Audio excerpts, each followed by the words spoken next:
All right, buckle up, because what you're about to hear is not just another trade spat headline. This is one of those moments where geopolitics, ego, money, and power all collide at once, and the fallout could hit your wallet faster than you think.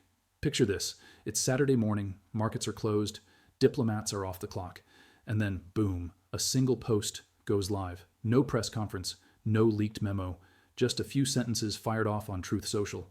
And suddenly, the relationship between the United States and Canada, arguably the closest alliance on Earth, is on the brink of its biggest rupture in decades. Donald Trump just threatened Canada with a 100% tariff. Not 10, not 25, 100% on every single Canadian good entering the United States, if Canada dares to move forward with a trade deal with China. Let that sink in for a second. A 100% tariff is not a warning shot. That's not tough talk. That's an economic sledgehammer. That's doubling prices overnight. Maple syrup, lumber, oil, aluminum, cars, everything. Instantly more expensive for American consumers and potentially devastating for Canadian exporters. And that's just the opening move, because this isn't really about electric vehicles, or pork, or canola. This is about power, loyalty, and a rapidly escalating feud that now has NATO allies quietly asking a question they haven't had to ask in a long time. How stable is this relationship, really? Let's rewind to the spark that lit this fuse. Earlier this month, Canada quietly finalized a trade arrangement with China. The deal itself is pretty straightforward on paper. Canada agreed to lower tariffs on Chinese-made electric vehicles, allowing roughly 50,000 EVs into the Canadian market at much more competitive rates. In exchange, China agreed to cut taxes and barriers on Canadian agricultural exports, things like pork, canola, and other farm products that Canadian producers rely on. From Canada's perspective, it made sense. Cheaper EVs help accelerate green targets. Farmers get better access to one of the world's largest markets. On paper, it's a win-win.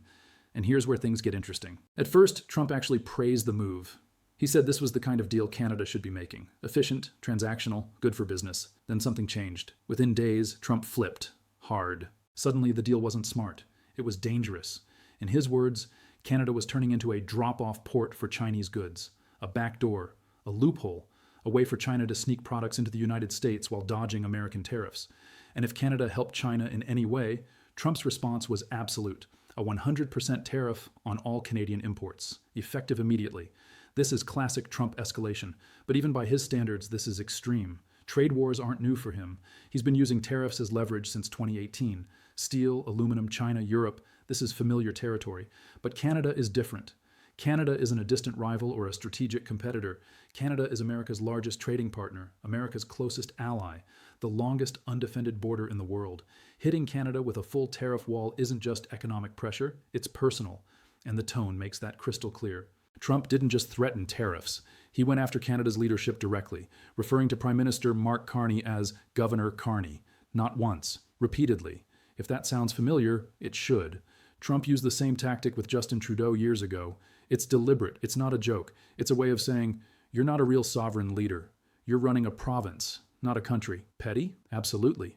Effective? Also yes. And the trash talk didn't stop there. At Davos this week, Trump reportedly said, Canada lives because of the United States. That one line alone sent shockwaves through diplomatic circles. Because it wasn't just dismissive, it was existential. The implication was clear. Canada's survival depends on American goodwill. Carney didn't stay quiet. He fired back with one of the sharpest responses we've seen from a Canadian leader in years, saying Canada could be a shining example that the world does not need to bow to autocratic pressure. That's not diplomatic language. That's a line drawn in the sand. Then came the next slap. Trump announced that Canada's invitation to his newly announced Board of Peace had been revoked. Yes, the Board of Peace. The name alone sounds like something out of a beauty pageant, but Trump is pitching it as an elite group of global leaders tasked with resolving international conflicts. And Canada? Out. Trump posted, "The Board of Peace is withdrawing its invitation to you, the most prestigious board of leaders ever assembled. 48 hours. That's all it took. From potential peace partner to persona non grata. And layered over all of this is something even bigger, and frankly, more unsettling. Trump's ongoing obsession with territorial expansion. If you've been following closely, you know this isn't new. He's revived his push to acquire Greenland, openly saying all options are on the table. That alone rattled Denmark and sent ripples through NATO. But it didn't stop there.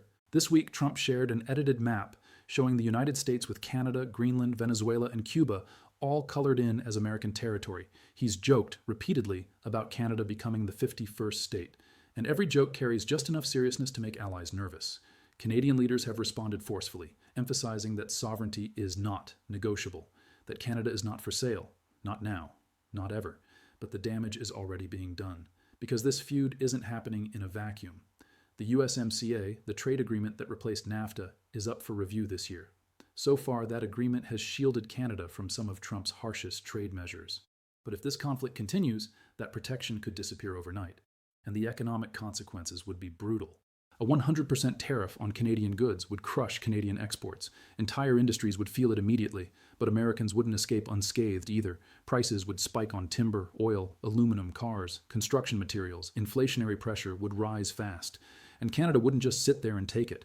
Retaliation would be almost guaranteed. U.S. farmers, manufacturers, and exporters would be hit in response. This wouldn't be a surgical strike.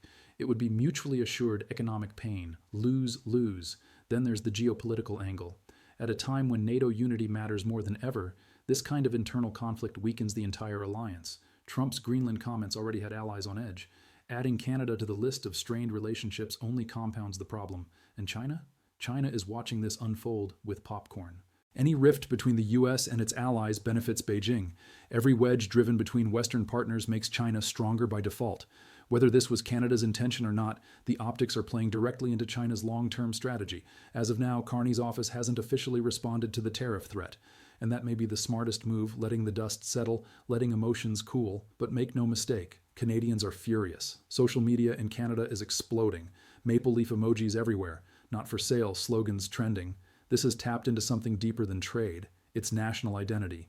And here's the real question underlying all of this.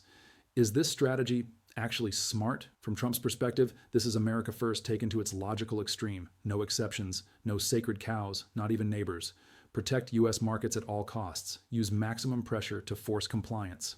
It could be leverage, a way to bully Canada into backing away from China ahead of USMCA negotiations. A high-stakes poker move. Or it could be something else entirely. Just Trump being Trump. A blend of genuine economic concern, personal grievance, and political theater. Dialed up to 11. Because when Trump moves, he doesn't whisper. He detonates. And the blast radius doesn't stop at borders. So now we wait. Does Canada back down? Does Trump follow through? Does this escalate into the most serious U.S.-Canada trade war in modern history? Or does this all dissolve into another tense chapter that gets quietly patched over behind closed doors? That's the moment we're in. What do you think? Is this smart, hardball negotiation, or is it risking too much with America's closest ally? Drop your thoughts in the comments. I actually read them. If you're new here, hit subscribe for more deep dive breakdowns like this, because the world is moving fast and these stories matter. Thanks for watching. Stay informed, stay chill, and I'll see you next time. Quick note before you go.